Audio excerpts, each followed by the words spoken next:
Catriona Gray, pumapag-ibig na. Rumored boyfriend ni Catriona Gray na si Charles Douglas, kilalanin natin. Para sa kabuuang ulat, alamin natin ang buong detalye.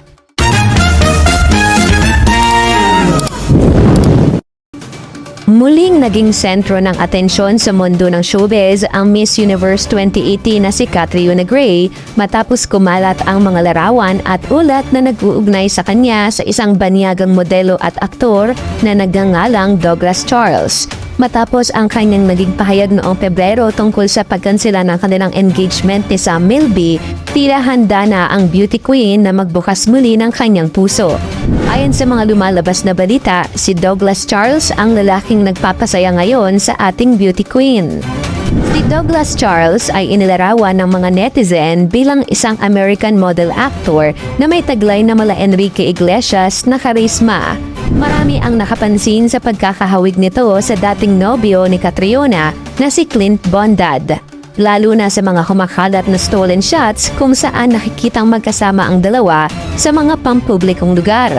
Bagamat wala pang opisyal na kumpirmasyon mula sa kampo ni Catriona, ang mga madalas na pagkikita at ang chemistry sa pagitan nila ay sapat na para mag-alab ang espekulasyon ng mga tagahanga.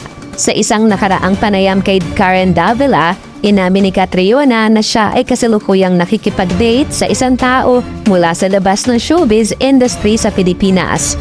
Ayon sa kanya, naging mahirap ang paghilo mula sa 4 na taong relasyon kay Sam Milby.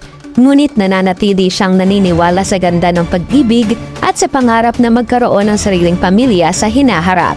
Ang paglitaw ng pangalang Douglas Charles ay tila tugma sa kanyang naunang pahayag tungkol sa pagpili sa sarili at pagtanggap ng bagong simula. Sa ngayon, nananatiling tahimik ang beauty queen sa tunay na estado ng kanilang relasyon ni Douglas. Gayunpaman, marami sa mga supporters ni Catriona ang nagpapahayag ng kanilang saya at suporta sa social media, na nagsasabing deserve ng dalaga ang tunay na kaligayahan pagkatapos ng pinagdaanang heartbreak.